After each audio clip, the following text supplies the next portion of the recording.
Friends, short hands అంటే ఎన్ని inches ఉండాలి, హ్యాండ్ డౌన్ ఎలా తీసుకోవాలి, హ్యాండ్ లూజ్ని ఎలా మార్కింగ్ చేసుకోవాలి అనేది డీటెయిల్గా ఎక్స్ప్లెయిన్ చేస్తాను. మెజర్మెంట్ బ్లౌజ్ నుంచి ఇలా హ్యాండ్ పొడవుని, నెక్స్ట్ హ్యాండ్ లూజ్ని తీసుకోవాలి. ఇక్కడ హ్యాండ్ పొడవు 5.5 ఇంచెస్ కదా. షార్ట్ హ్యాండ్స్ అంటే 3 ఇంచెస్ నుంచి 7 ఇంచెస్ మధ్యలో ఉన్న మెజర్మెంట్స్ ఏవైనా 3.5, 4 అలా మధ్యలో ఉన్న మెజర్మెంట్స్ అన్నీ షార్ట్ హ్యాండ్ అవుతాయి. షార్ట్ హ్యాండ్ని ఇలా మార్క్ చేసేటప్పుడు ఇక్కడ 5.5 ఇంచెస్ కదా, ఖర్చు కోసం పై వైపున 1/2 ఇంచ్, క్రింది వైపున 1/2 ఇంచ్, టోటల్గా 6.5 ఇంచెస్కి ఇలా మధ్యలోకి తీసుకోవాలి. 6.5 ఇంచెస్లో హాఫ్ 3.5 ఇంచెస్ ఇలా హ్యాండ్ డౌన్ని తీసుకోవాలి.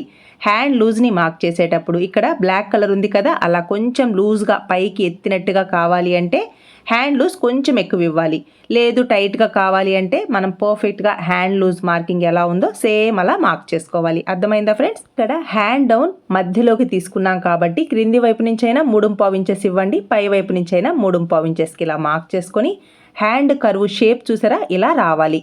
ఈ విధంగా హ్యాండ్స్ని కట్ చేశారు అంటే చాలా నీట్గా ఫిట్టింగ్ వస్తుంది. మీకు చంక దగ్గర టైట్గా పట్టినట్టు ఉండడం, లూజ్ రావడం ఇలాంటి డిఫెక్ట్స్ ఉండవన్నమాట.